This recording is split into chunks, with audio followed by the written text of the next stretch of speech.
Subscribe to our channel and press the bell icon so that you never miss any video lesson from RAU'S IAS Study Circle. Hello and welcome to Daily News Simplified, an answer to what, why and how of newspaper reading from your UPSC perspective. Now today we shall discuss the important news which has appeared in the New Delhi edition of the Hindu newspaper dated 10th July 2020. The news to be discussed has been displayed on your screen and time stamping for the same has been provided in the description box below. So on this note, let's start our today's discussion from your UPSC prelims as well as mains perspective. The first news to be discussed appears as a lead article on page number 6. It says, Owning Up to Criminalization in Politics. The February 2020 order pushes the envelope further on restricting criminal candidates from contesting elections. So this article has dealt in detail about the problem of criminalization in politics and also the important judgments given by the Supreme Court of India, especially in February 2020. So in this regard, let us understand this very important subject with respect to criminalization of politics and also with respect to electoral reforms from the perspective of Supreme Court judgments to prevent criminalization of politics, its impact on society, that is the impact of people having serious criminal charges not only on the society but also on the entire democratic process. Next, we shall discuss about the views expressed by 244th Law Commission report and also the important concerns which has been expressed in this particular article, whereby the article concludes on a touch of idealism, however understanding the problems of reality. And in this regard, the article has highlighted that there is still hope if the law enforcement agencies, including the Election Commission of India, implements the decision of the Supreme Court in right earnest. So let us understand this article from all these important perspectives. Now, this important Supreme Court judgment of February 2020 has also been discussed in the Focus magazine of March 2020 edition. So in this regard, we shall also go through some of the important aspects highlighted in the Focus magazine of March 2020 edition, especially with respect to criminalization of politics. Now, this topic primarily becomes important from your mains perspective and gets covered under GS paper 2, especially with respect to the Indian Constitution, as well as about Election Commission, including salient features of Representation of People's Act. And from your prelims perspective, this topic gets covered under Indian polity and governance as well as the political system. Now, the Supreme Court in February 2020 in its judgment expressed concerns, especially with respect to people who face serious criminal charges as they are entering into the arena of lawmaking. That is, people facing criminal charges entering into politics. And in this regard, the Supreme Court highlighted the increase in number of people entering into politics having criminal charges after 2004 general election. So this table highlights about the year as well as about the percentage of MPs in parliament having criminal cases pending against them. See, in 2004 the percentage was 24%, whereas in 2019 it has increased to 43%. And from 2004 to 9 there was a successive increase of 6%, whereas from 2009 to 2014 there was a successive increase of 4%. However, from 2014 to 2019 there was an increment of roughly around 9%. So this table highlights the problem as expressed by the Supreme Court with respect to people entering parliament having criminal cases pending against them. Now, before going through the important highlights of the Supreme Court judgment of February 2020, let us first of all understand the problem with respect to such people having serious criminal charges or any other criminal charges pending against them entering into the arena of lawmaking. The first impact or the first problem is that it affects the quality of governance, and we see an overall poor governance from such people. Now, as per the National Commission to Review the Working of the Constitution, when lawbreakers become lawmakers, then it impacts the quality of governance. So the first impact itself is that it affects the quality of governance in our society. The second is that such people having criminal charges are immune from prosecution or arrest because they themselves becomes lawmakers. So it becomes very difficult to prosecute charges against them. And even if charges are prosecuted, then it is very easy for them to get out on bail.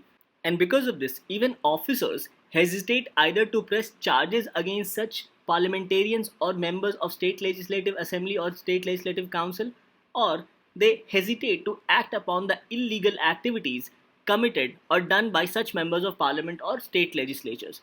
And this also helps in creating the so-called nexus between the members of legislatures as well as between the officers of Indian government as well as state governments. So this also in a way hampers the entire democratic process in the country. So the second problem is that such lawmakers having criminal charges against them becomes immune from prosecution or arrest because they themselves becomes the lawmakers. Next problem is that it increases money as well as muscle power in electoral politics. And with support from the political party, it increases the bargaining capacity of an individual candidate with respect to buying votes. So, increase in people having criminal charges entering into politics also results in increase in use of money and muscle power, especially during parliament as well as state assembly elections. The next problem highlighted is that this erodes trust of people in the democratic process of elections in India, as people know that despite having criminal charges, even the election commission are unable to arrest or prosecute such people from entering into lawmaking arena. So all these can be said to be the problems or impact when people facing criminal charges enter into the arena of lawmaking. So in this regard, let us go through the Supreme Court judgment of February 2020 and also some other important Supreme Court judgments, especially with respect to electoral reforms. So the Supreme Court of India in the 2020 February judgment asked all the political parties to publish all past and present criminal records with respect to their candidates for parliament as well as assembly elections. So all political parties who are fielding candidates having criminal background or having any criminal past or present record, then such records must be published by the political party. And such records of the candidates must be published within 48 hours of selection of candidate or within 2 weeks of nomination of the candidate, whichever is earlier. So in this regard, the author says that this particular guidelines of the Supreme Court will apply for the upcoming Bihar Assembly elections for the first time. So it will be interesting to see that how political parties publish these criminal backdrops or these criminal records about their candidates. Further, the Supreme Court said that the political parties must also provide reasons with respect to selection of such candidates who have criminal records, either past or present, and this reason must be apart from the reason of winnability of the candidate. That is, the political parties must suggest reasons as to why they have fielded a particular candidate having serious criminal charges or any criminal charges beside the grounds of winnability. Further, the Supreme Court said that such information on criminal records of the candidates must be published in the local as well as national newspaper, on the social media handles of political parties, as well as on the website of political parties. So these publishing of the information will increase awareness about the criminal records of these candidates belonging to any particular political party, especially among the common public. Now this particular judgment of the Supreme Court given in February 2020 is based on a 2018 judgment with respect to Public Interest Foundation versus Union of India. Now in this judgment as well, the Supreme Court asked the political parties to publish criminal details of candidates on their websites, on the print as well as electronic medium for public awareness. And based on these directions given by the Supreme Court way back in 2018, the Election Commission of India issued similar guidelines with respect to the 2019 general elections. Now in this regard, the 244th and 255th reports of Law Commission becomes important, as these reports are with respect to electoral disqualifications as well as electoral reforms. So some of the suggestions of the Law Commission reports becomes important, especially with respect to electoral reforms and also electoral disqualification of such candidates having criminal backgrounds. Now this particular topic, entitled Supreme Court asks to publish criminal history of candidates, was published in the March 2020 edition of Focus magazine, where not only the judgment but also the various backdrop to this particular judgment was discussed in this Focus magazine. So in this regard, let us go through some of the important landmark judgments given by the Supreme Court to prevent criminalization in politics. Now, the most important judgment is with respect to the 2002 judgment of Supreme Court with respect to Union of India versus Association for Democratic Reforms and another. So it was for the first time that the Supreme Court asked the Election Commission of India to ask for information on affidavit, including information on criminal backgrounds of the candidate.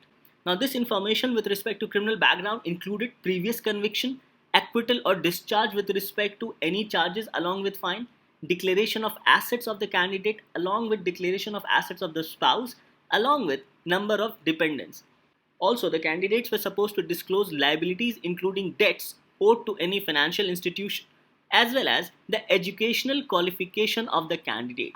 Now, this judgment helped in increasing awareness about the candidates, especially with the common voters, and it helped the voters to choose their candidates, especially with respect to their past criminal records. Further, in 2005, the Supreme Court in Ramesh Dalal versus Union of India held that any sitting MP or MLA shall also be subject to disqualification from contesting elections if such MP or MLA is convicted and sentenced to not less than 2 years of imprisonment by any court of law. So this judgment disqualified a sitting MP or a MLA from contesting elections if they were convicted and sentenced to not less than 2 years of imprisonment. Further, in Public Interest Foundation and others versus Union of India, the Supreme Court requested the Law Commission of India to expedite recommendation on the following issues. First, that is whether disqualification should be triggered upon conviction or upon framing of charges by the court or upon the presentation of report by the investigating officer, and whether filing of false affidavits under Section 125A of Representation of People Act should be a ground for disqualification. So on the first aspect, the Law Commission did not favor disqualification at the stage of filing of police report, as the Law Commission felt that this can be easily misused by rival political parties. Now, with respect to filing false affidavits, the Law Commission said that there is a need to increase imprisonment up to 2 years under the Representation of People Act 1951 and also making filing of false affidavit a corrupt practice. Now, as you can see, Section 125A of Representation of People Act 1951 provides for penalty for filing false affidavits. It says that a candidate who himself or through his proposer with the intent to be elected in an election fails to furnish information or give false information which he knows or has reason to believe to be false or conceals any information, then in such cases such person shall be punished with imprisonment for a term which may extend to 6 months or with fine. So here the Law Commission is saying that to increase this imprisonment up to 2 years and also to make it a corrupt practice under Representation of People Act 1951. Further, the Law Commission also said that a candidate must be disqualified on framing of charge for certain offences. The Law Commission said that a candidate should be disqualified for 6 years if charges are framed by the court and include such offences whose punishment is 5 years or more. So the Law Commission favors disqualification on framing of charges by the court, but not at the stage of filing of police report. Because if a person is disqualified at the stage of filing of police report, then according to the Law Commission, such aspects can be easily misused by the rival political parties.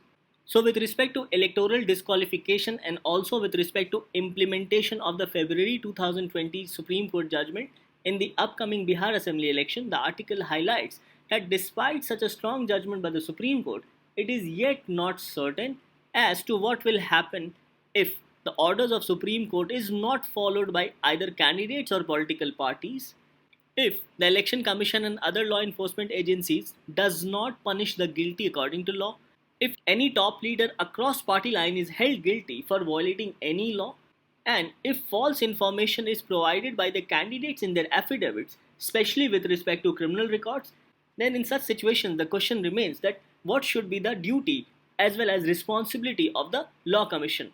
And it is yet to be seen that if any person files false information on the affidavit, especially with respect to their criminal background, then whether their election is set aside or not. So these are some of the concerns which has been highlighted by the author in this particular article. So in this regard, the author says that there is a need to be more vigilant, especially with respect to monitoring the affidavits of candidates, working with the Election Commission to ensure that information is promptly available on their websites. There need to be more vigilant with respect to circulation of this information about criminal backgrounds of the candidate to the voters by using all social media tools available at hand. There's also need to be more vigilant with respect to monitoring the compliance of the Supreme Court judgment to see if the details of these tainted candidates are promptly put up on their websites. That is, whether the political parties put the information pertaining to criminal background about their candidate on their website as well as social media handles, and also whether they provide any particular reason apart from the fact of winnability with respect to giving tickets to such candidates who have criminal background. And also there need to be more vigilant with respect to misuse of money, gifts and other inducements given to voters during elections. So in this regard, the author says that these are the aspects in which there is a need for more vigilance, not only on behalf of law enforcement agencies but also on behalf of common citizens. Thus, this topic becomes very important from the perspective of our mains examination, especially with respect to criminalization of politics under GS paper 2, as questions in your UPSC mains examination can be asked. Now, based on our discussion, this becomes your practice question for the day. So the question is, those who break the law should not make the law. In light of this statement, highlight the important guidelines given by the Supreme Court to prevent criminalization of Indian politics. And this question carries 10 marks and needs to be answered in 150 words. So I hope after our discussion you will be able to attempt this particular practice question with respect to your mains examination on prevention of criminalization of Indian politics. With this, let's move on to our next news discussion. Now the next news to be discussed appears on page number 7. Now this news appears as an interview whereby the topic of discussion is that, is internet freedom being sacrificed for national security? And this particular debate has arose with respect to the ban of Chinese app by the government of India. So in this particular discussion, there are few things which you should know from your examination perspective. First is that the government of India has banned the Chinese app under section 69A of Information Technology Act of 2000. Further, the government of India has banned the Chinese app on concerns of national security. However, this article discusses that whether banning these Chinese apps impacts the fundamental rights or any of the freedom of Indian citizens as compared to national security. So the question is that on the concerns of national security, the government of India under Information Technology Act of 2000 has banned Chinese apps. So does this step of the government impact freedom of Indian citizens? Now here there are few things which you need to understand specifically with respect to Article 19 and also use of internet as a medium to facilitate trade as a part of Article 19(1)(g). So in this aspect, let us go through the important provisions of section 69A and also the use of internet as a medium to facilitate trade under Article 19(1)(g) as per the Supreme Court judgment of Anuradha Bhasin versus Union of India. Now as you can see that section 69A of Information Technology Act provides for power to the central government to issue directions for blocking for public access of any information through any computer resource. Now here in this particular provision of section 69A, there are two aspects. The first aspect is with respect to national security and the second aspect is blocking for public access of such information on the grounds of national security. So section 69 highlights that where the central government or any of the officers authorized by the central government is satisfied that it is necessary or expedient to do so in the interest of sovereignty and integrity of India, defense of India, security of the state, friendly relations with foreign states or public order, or for preventing incitement to the commission of any cognizable offense relating to above, that is relating to these aspects. So if any of the government officials is satisfied that any of these conditions exist, then by government order in writing, these officials may direct any agency of the central government to block for access by the public or cause to be blocked for access by the public any information generated, transmitted, received, stored or hosted in any computer resource. And in this respect, it also includes those Chinese apps which has been banned by the Government of India under section 69A of Information Technology Act. Now this provision also provides for punishment if the orders of the central government is not complied with. So it highlights that the intermediary who fails to comply with the directions of the central government shall be punished with an imprisonment for a term which may extend up to 7 years along with fine. So we understand that not complying orders of the central government under Section 69A of Information Technology Act carries a punishment with imprisonment for a term which may extend to 7 years along with fine. Now this topic of freedom of expression, especially through the medium of internet, again becomes important with respect to the important judgment of Supreme Court under Shreya Singhal versus Union of India. Now here the Supreme Court declared Section 66A of Information Technology Act as unconstitutional. However, in the same judgment of Shreya Singhal, the Supreme Court held that Section 69A of the Information Technology Act is very much constitutional. So again, in this aspect as well, Section 69A of the Information Technology Act becomes important for you to know from the perspective of internal security. So overall, the entire discussion in this article is with respect to freedom versus national security. Now, the question remains that whether blocking these Chinese apps amounts to infringements of any of the freedom as provided under Part 3 of the Indian Constitution, especially with respect to Article 19, 20, 21, 21A as well as 22 of the Indian Constitution.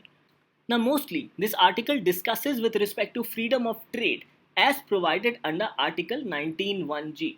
So if any citizen claim that this decision of the central government to ban or block Chinese apps hampers Article 19(1)(g), then such citizens can file a writ petition in the Supreme Court of India with respect to infringement of their fundamental rights, especially with respect to right to trade, as well as right to freedom of expression as provided under Article 19 of the Indian Constitution.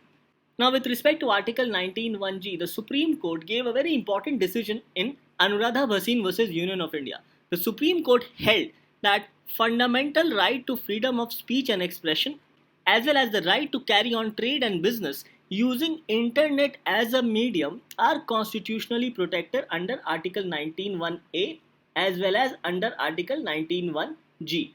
However, the Supreme Court did not say that right to internet itself is a fundamental right under right to freedom. In Anuradha Bhasin versus Union of India, where Supreme Court only held that using internet as a medium to facilitate trade and commerce is protected under Article 19(1)(g) and not right to internet itself. Now as you can see that Article 19(1)(a) is with respect to right to freedom of speech and expression, and Article 19(1)(g) is with respect to right to practice any profession or to carry on any occupation, trade or business. Further, the Supreme Court in Shreya Singhal versus Union of India upheld Section 69A of Information Technology Act. That is, it said that this is constitutional or very much valid, whereas struck down or declared Section 66A of Information Technology Act as unconstitutional, as it violated freedom of speech and expression as provided under Article 19(1)(a).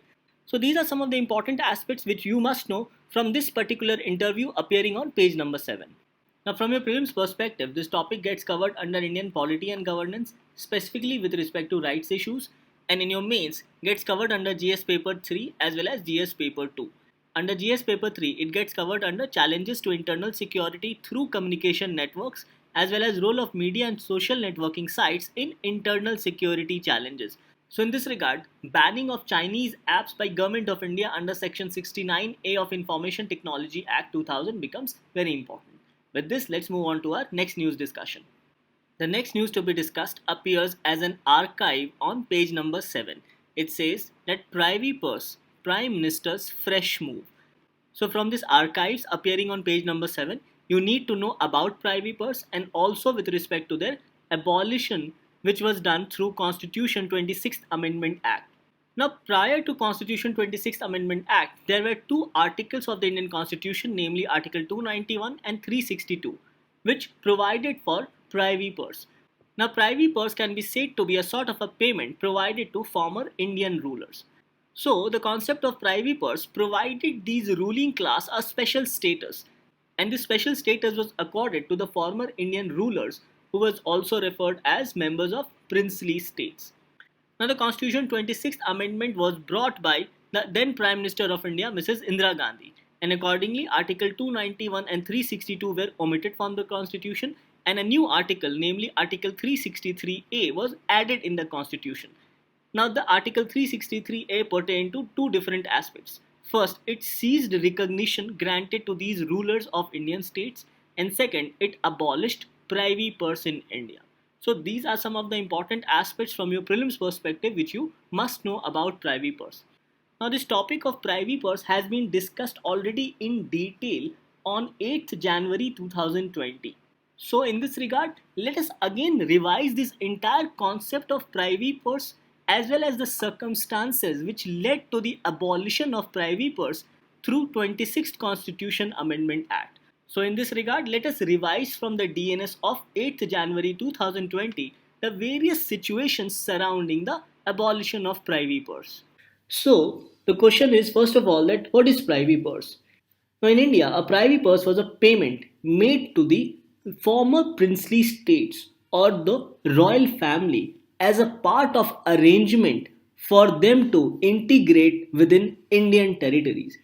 Now we know that when India got its independence in 1947, there were roughly more than 560 princely states.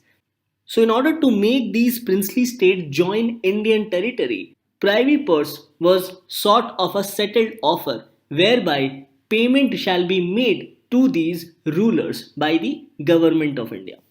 Now, this Privy Purse also becomes important because after the Indian Independence Act of 1947, this particular act gave these princely states the choice either to join India or to join Pakistan or to remain independent.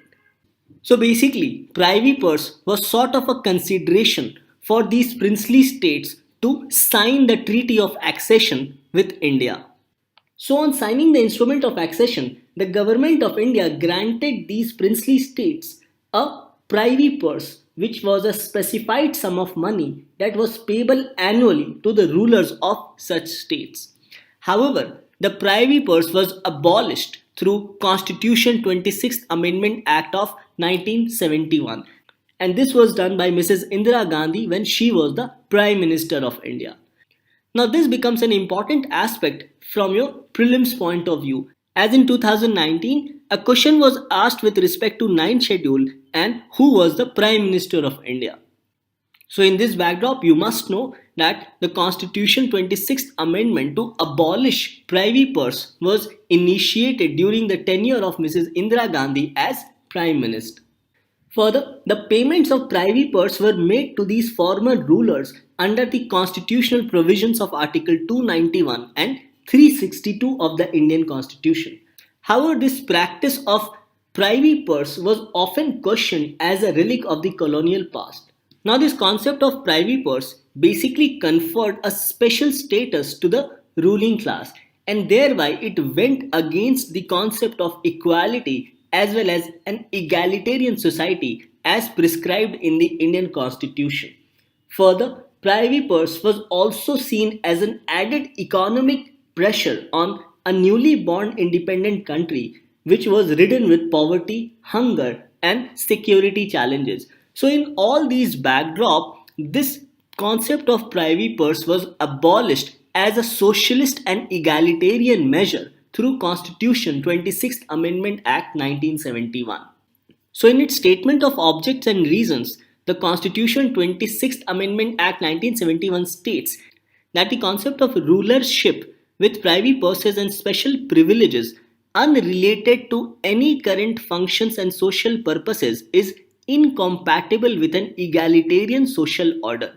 Government have therefore decided to terminate the privy purses and privileges of the rulers of former Indian states, and in this regard it is necessary for this purpose, apart from amending the relevant provisions of the Constitution, to insert a new article therein so as to terminate expressly the recognition already granted to such rulers and to abolish privy purses and extinguish all rights, liabilities, and obligations in respect of privy purses. And accordingly, the Constitution 26th Amendment Act 1971 inserted Article 363A in the Indian Constitution. And in this regard, Article 363A read, recognition granted to rulers of Indian states to seize and privy purses to be abolished. So with respect to Privy Purse, you must remember that Article 291 and 362 were omitted from the Indian Constitution and a new article was inserted, namely Article 363A in the Indian Constitution, which not only seized recognition granted to rulers of Indian states but also abolished privy purses. Now it is important to note that even though Government of India had agreed as a principle to give privy purses to these former princely states, despite this fact, previous Prime Ministers of India, including Jawaharlal Nehru, had expressed their dissatisfaction over the matter time and again. So it says that following the 1967 elections, Indira Gandhi supported the demand that government should abolish privy purses. However, this move of Indira Gandhi was opposed by Morarji Desai, and he called this move morally wrong and amounting to a breach of faith with the princess. So, in this aspect, you must remember that Morarji Desai did not support abolition of privy purses. It further highlights that the government tried to bring a constitutional amendment in 1970, that is a year earlier, but this was not passed in the Rajya Sabha. Further, it then issued an ordinance which was again struck down by the Supreme Court with respect to abolition of privy purses. So effectively, Indira Gandhi made this into a major election issue in 1971 and thereby got a lot of public support. So after winning the election in 1971, Indira Gandhi abolished privy purse through Constitution 26th Amendment Act 1971. Now as mentioned earlier, this was the question which was asked in the prelims of 2019. The question was, the ninth schedule was introduced in the Constitution of India during the Prime Ministership of. Now the ninth schedule of the Indian Constitution was added through Constitution First Amendment Act and it was added during the Prime Ministership of Jawaharlal Nehru. So similar questions can be asked with respect to privy purse as well as other initiatives taken during the reign of Mrs. Indira Gandhi as Prime Minister of India. So it says that Indira Gandhi led the Congress party to victory in 1967, 71 and 1980 general elections. It further highlights that she is also credited with the slogan Garibi Hatao, victory in 1971 war, and also for policy initiatives like abolition of privy purse, nationalization of banks, nuclear test, and environmental protection. Now this extract further highlights that Mrs. Indira Gandhi was assassinated on 31st October 1984. So these basic facts becomes important from our prelims perspective, especially with respect to abolition of privy purse in India. So after understanding the concept of privy purse, let's move on to our next news discussion. The next news to be discussed appears on page number 10. It says the government notifies draft rules on Wages Act. Now the news highlights that the Union Ministry of Labour and Employment has published the draft rules framed for implementing the Code on Wages Act of 2019, which guarantees minimum wages to all and defines how the wages will be calculated. So in this regard, you must know that the Ministry of Labour and Employment has simplified, amalgamated and rationalized the provisions of different labour laws which existed in India into four major labour codes. These four major labour codes are Labour Code on Wages, Labour Code on Industrial Relations, Labour Code on Social Security and Welfare, and Labour Code on Occupational Safety, Health and Working Conditions. Now this particular news is with respect to the first, that is Labour Code on Wages. Now the Labour Code on Wages has subsumed four existing laws of the central government, namely, first, the Minimum Wages Act of 1948, second, the Payment of Wages Act 1936, third, the Payment of Bonus Act 1965, and fourth, Equal Remuneration Act of 1976. So all these four acts have been merged and amalgamated into one single code referred as Labour Code on Wages. So it is in this regard that the Ministry of Labour and Employment has now published these draft rules which is framed for the implementation of Code on Wages Act of 2019. And accordingly, the ministry has sought suggestions from the public on these draft rules. So from your examination perspective, you must know about these four labour codes on wages, industrial relations, social security and welfare, and occupational safety, health, and working conditions.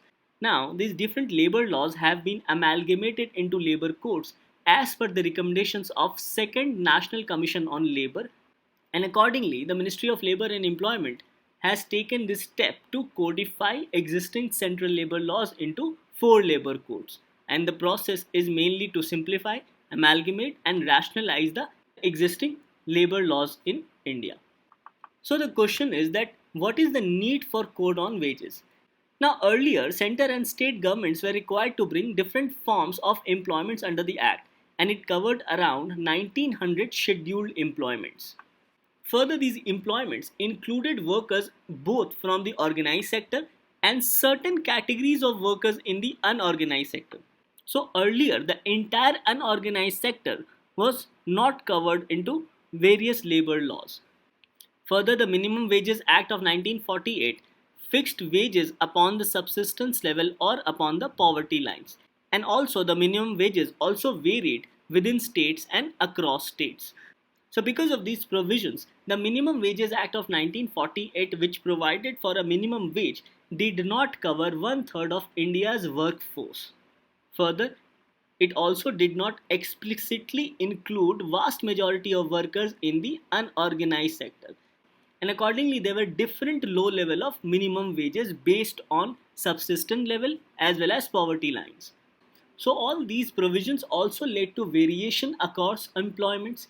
It also led to gender bias, as minimum wages were different for men as well as women, and minimum wages also varied not only within states but also across states, and also there were region-wise discrimination, especially with respect to the minimum wages. So these were some of the problems specifically with respect to the Minimum Wages Act of 1948. So accordingly, the government has come up with a Code on Wages of 2019. The object of the Act is to amend and consolidate the laws relating to wages and bonus. So it says that the code will apply to all employees. Now, according to the Code on Wages, employees means any person other than apprentice engaged under Apprentices Act of 1961. So if any person is engaged as an apprentice, then such person shall not be covered under Code on Wages of 2019. So apprentice not covered. So employee means any person other than apprentice employed on wages by an establishment to do any skilled work, semi-skilled work or unskilled work, manual work, operational work, supervisory work, managerial work, administrative work, technical work or even clerical work for hire or reward, whether the terms of employment be express or implied. So if any person is either hired or rewarded for any of these acts with respect to their terms of employment, and it specifically says that the terms of employment may be either express or implied. So it means that even if there is no term of employment, still this particular act will apply on such informal nature of jobs. And it also includes a person declared to be an employee by the appropriate government but does not include any member of the armed forces of the union. So any apprentice as well as any member of the armed forces of the union are not covered under the Code on Wages of 2019. Further, this act also applies to such employment whereby the terms of employment has been expressly provided by the employer or the terms of employment is implied with respect to the act or activities performed by the employee. So in this regard, the code says that it applies to all employees. It further says that the central government will make wage-related decisions for employment such as railways, mines, oil fields, etc. And the state governments will make decisions for all other employments. Now another important aspect highlighted here is with respect to the concept of floor wage. Now the code says that the central government will fix a floor wage, taking into account living standards of workers. And once this floor wage is set, then the minimum wages decided by the central government or state governments shall not be less than the floor wage. So any minimum wage shall not be less than the floor wage once floor wage has been decided by the central government. It further highlights that if the minimum rates of wages fixed by the appropriate government earlier is more than the floor wage, then the appropriate government shall not reduce such minimum rate of wages fixed by it earlier. So, if any government has fixed any minimum wage which is greater than the floor wage, then such government shall not reduce such minimum rate of wages which has been fixed earlier. So these can be said to be some of the important aspects with respect to the coverage of Code on Wages Act of 2019 and with the concept of floor wage. The Code on Wages Act of 2019 further highlights about overtime. It says that the central government or the state government may fix the number of hours which constitute a normal working day, and in case of employees who work in excess of a normal working day, they shall be entitled to overtime wage, which must be at least twice the normal rate of wages. So the code also provides for an overtime wage which must be twice the normal rate of wages. Further, the wages code provides for payment of wages. It says that wages will be paid in coins, currency notes, by check, by credit into bank account, through electronic mode, and also wage period will be fixed by the employer. That is, wage can be paid either daily, weekly, fortnightly, or even monthly as decided by the employer. The Code on Wages further provides for deductions done by central or state government, determination of bonus, as well as prohibition of gender discrimination on places of work. With respect to deduction, the code highlights that an employee's wage may be deducted on certain grounds, such as with respect to imposition of fine, absence from duty, accommodation given by the employer, or recovery of advances given to the employee, among other things. However, the code says that these deductions should not exceed 50% of the employee's total wage. Now, with respect to determination of bonus, the code highlights about entitlement for an annual bonus. It says that the bonus will be at least 8.33% of the wages of the employee, or rupees 100, whichever is higher. It also highlights that the employer will also distribute a part of the gross profits amongst the employees, and this will be distributed in proportion to the annual wages of an employee. And an employee can receive a maximum bonus of 20% of his annual wages. So these are some of the important aspects with respect to determination of the bonus of the employee. Further, the code prohibits gender discrimination in matters related to wages as well as recruitment of employees for the same work or work of similar nature. So there can be no discrimination based on gender, especially with respect to wages or recruitment of employees. That is, the employer cannot provide for favoritism on the basis of gender.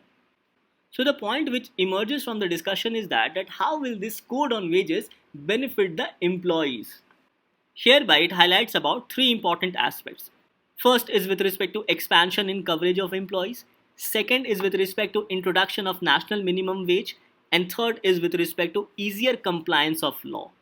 So the code wage also includes the unorganized sector. That is, such employees working in the unorganized sector or whose terms of employment are merely implied. It further says that the code introduces a national minimum wage which will be set by the central government. That is the floor wage. And this will act as a floor for the state governments to set their respective minimum wages. And lastly, it talks about easier compliance of law. So it says that the code introduces the concept of a facilitator who will carry out inspections and also provide employers and workers with the information as to how to improve their compliance with the law. Another important point highlighted here is that there were earlier 12 definitions of wages in different labor laws, and this led to various litigation in different courts across the country. And because of this, there were various compliance issues with respect to different labor laws across the country. So simplification of labor law will not only reduce litigation in the courts, but will also ensure compliance of the Code on Wages Act of 2019. Now, from an examination perspective, this topic gets covered under GS Paper 2 as well as GS Paper 3. Under GS Paper 2, it gets covered with respect to welfare schemes for vulnerable sections of the population, including laws as well as bodies constituted for the protection and betterment of these vulnerable sections. Thus, in this regard, this particular news, especially with respect to labor code on wages, becomes very important from our examination perspective. With this, let's move on to our next news discussion. The next news to be discussed appears on page number 8. It says full play of Internet of Things in design of new Telangana Secretariat. Interiors, exteriors of virus proof complex will rely on futuristic Internet of Things. Now, you must know about Internet of Things. As you can see, UPSC has already asked a question on the application of Internet of Things in the year 2018. So with respect to Internet of Things, there is wireless connectivity of appliances and their functions based on sensors or digital intelligence. And in Internet of Things, there is transfer of data over a network without physical intervention. And this transfer of data over a network takes place with the help of unique identifiers built in the appliances.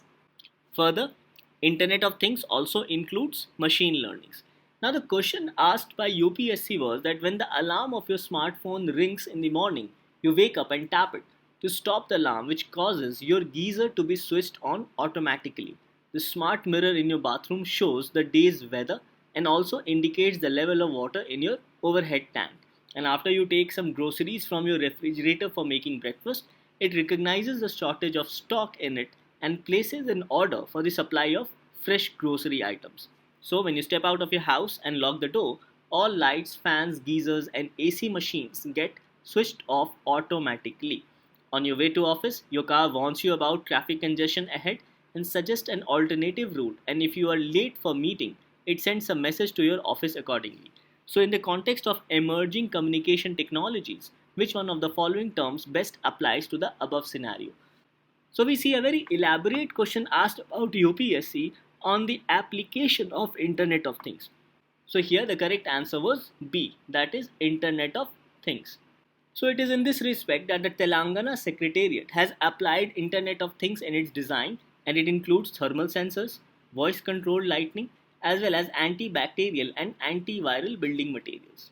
Now with respect to Internet of Things, as we have seen with respect to a UPSC question, you must know about its various applications. So its applications can be found in smart cities, agriculture, energy utilizations, healthcare, manufacturing, industries, environmental monitoring, as well as supply chains. And slowly, with the progress of technology, the Internet of Things will capture our life in different ways. So in this regard, you must know about Internet of Things, and also with respect to various developments in the field of science and technology. As you can see, a question has already been asked by UPSC, especially with respect to Internet of Things. Now from your prelims perspective, this topic gets covered under general science, and from your mains, this topic gets covered under GS paper 3 with respect to science and technology and developments and their applications and effects in everyday life. So in this regard, Internet of Things becomes important from our examination perspective. Now based on our discussion, this forms your practice question for the day. It says, consider the following statements about Privy Purse. First, it was abolished by the Constitution 42nd Amendment Act 1976. Second, it was abolished during the tenure of Morarji Desai. The question is, which of the statements given above are correct? Options are A, 1 only, B, 2 only, C, both 1 and 2, and D, neither 1 nor 2. Now coming to the answer of yesterday, the question was, consider the following with respect to recently established WHO Foundation. Options were, first, funding for WHO Foundation can be sourced even from general public. Yes, this statement was correct.